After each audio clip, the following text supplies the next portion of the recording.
Hey folks, me OGDuffy back with another versus comparison video, and we're looking at a Konami arcade game this week. Now, the game in question is Jackal.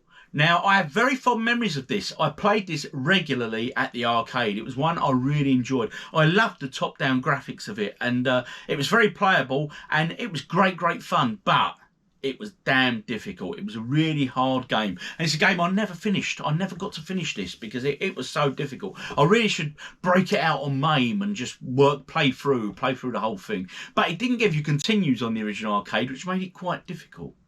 But anyway, for this week's comparisons, as always, we're going to look at the arcade version, and then we're going to look at some various systems. Only one console we're looking at this week, and it is the Nintendo NES version, the Entertainment System by Nintendo.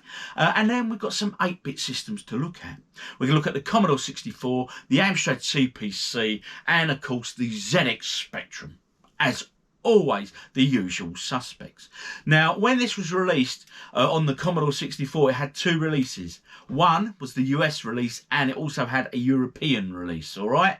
So we'll look at both of them releases and come to my judgment, as always. But before we get to that, as always, Jackal on the arcade first. And honestly, I really did enjoy this game. If you've never played this, do break it out on the MAME emulator or whatever. Honestly, go give it a game. It's brilliant. It really is a good game. All right. But anyway, without further ado, let's go take a look at this Konami classic Jackal on the arcade. This is Jackal, released in 1986 by Konami.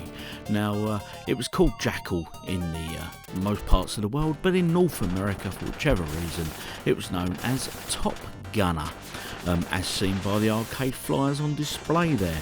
Now, released in 86, as I say, it was an 8-way control of a Jeep with a mounted machine gun and a grenade stroke missile launcher.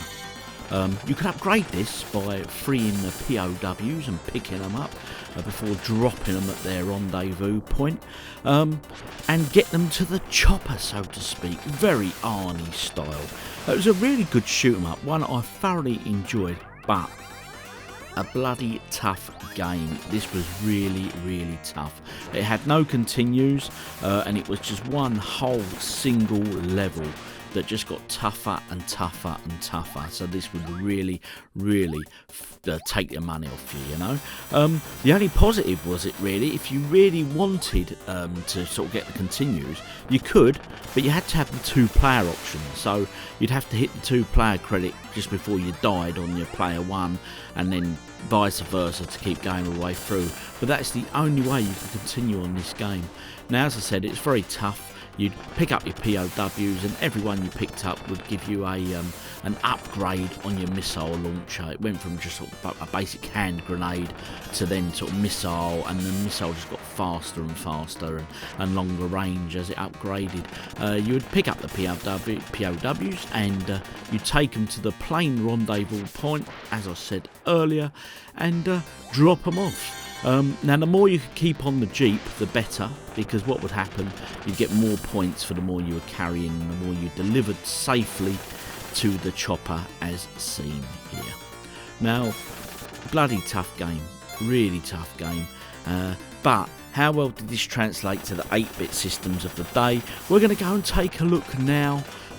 First off though, let's take a look at the only console version we're looking at this week. Let's go take a look at the NES version by Nintendo, of course. Let's see how well that one did, shall we?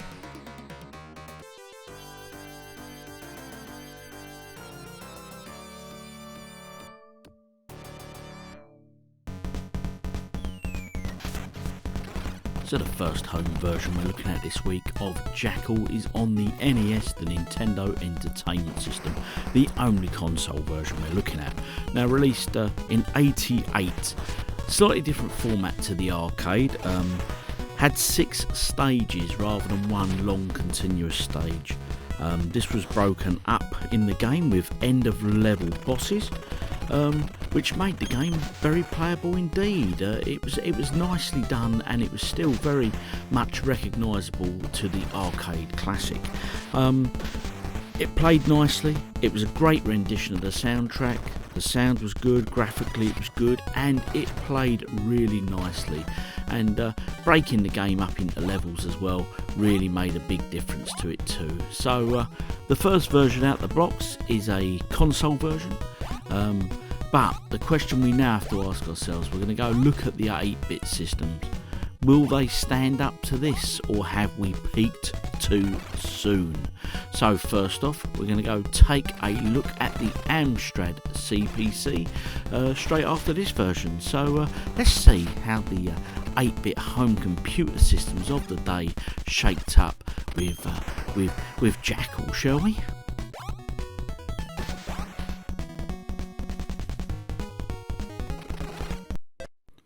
Now the Amstrad CPC version. Very small play screen on this one, and only one enemy on the screen at a time, which was a bit lacklustre really, not good at all. Now as you can see here as well, the Jeep that you drive around had very strange manoeuvrability. It just didn't flow, it was very blocky, it just moved in sort of chunks. It was a pretty awful version really, to be fair, and this is the first offering on the 8-bit systems. So all in all, not good at all. I just hope we have a bit of improvement here. I mean, we've got the Specky to go and the Commodore 64 version, but they can't be any worse than this version, surely. Well, next up, that was the Amstrad CPC. Let's go take a look and see if the Spectrum can improve on this this effort being the word. Let's go take a look.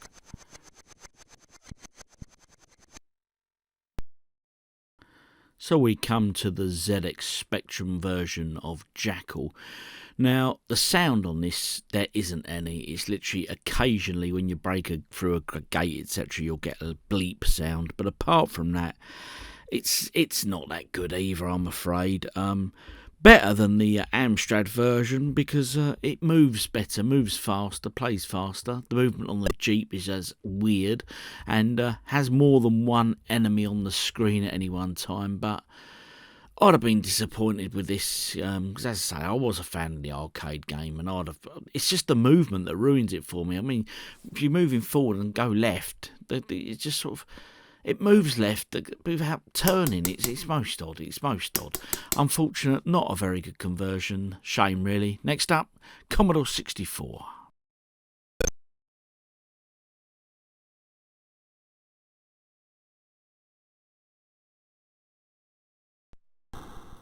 So now we come to the Commodore 64 version of Jackal. Now, this was released under two different guises. You had the US version and the European version, which we're looking at now. Why these programmers, especially on the C64, chose to do, different versions in different regions is beyond me, really. But hey ho, it is what it is. So we're looking at the European version now. I was expecting more from the Commodore 64, to be honest. I mean, we've looked at a few bad versions just now, but I was expecting a lot more, and I'm a bit disappointed, to be fair. This version, the European one, strangely, during this, if you hit the water, you would die. If your Jeep touches water, you die. I don't quite get that, because I thought, sort of Jeeps and that were sort of made to, go through puddles and things. But hey, this seems to get wet and it's game over. So that's the European version. Let's go take a look and see if the US version was any better. The other side of the pond, eh?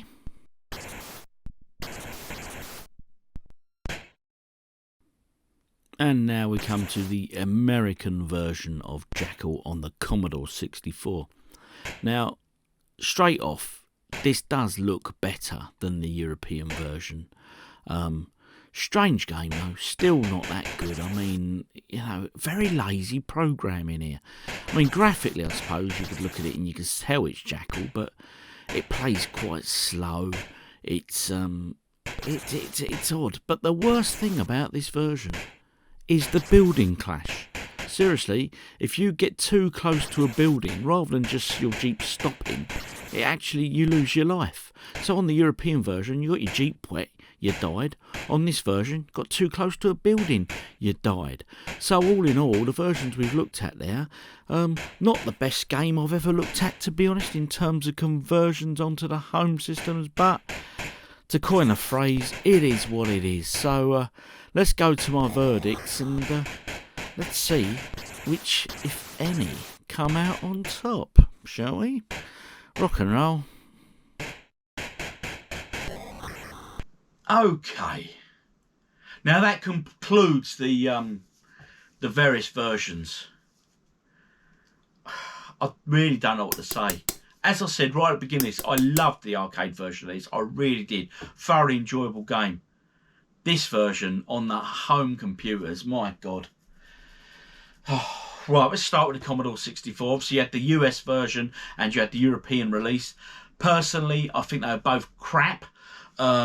Neither had the edge over the other. They were just bloody awful, the pair of them, for the reasons I said during when I was showing you the gameplay. Both versions were just absolutely awful.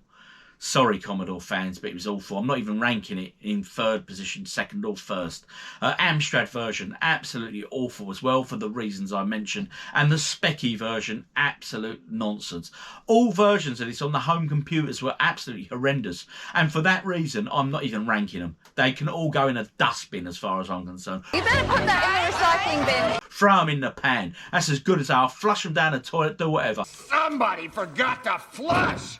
But the NES version, if you own that, you were laughing. It was a really good conversion. Played really nicely. Was a great release. Had them little extra levels and stuff. So all in all, was a brilliant release on the NHS. I think you meant to say Nintendo. On the NES. Blimey. If the NHS were serving up games like this, we would be in trouble. But anyway, honestly, absolute garbage on the home computer system. So for a first for the OGDuffy channel in my versus comparison videos, I'm sorry, home computer users, we were bloody well robbed back in the day. It was disgusting. It was awful, and it's one that is the depths of hell. As you are condemned to the depths of hell. Throw it down in the depths of hell. Absolutely awful game, unless of course you owned it on the NES. Anyway, I've been OGDuffy. You guys have been awesome as usual.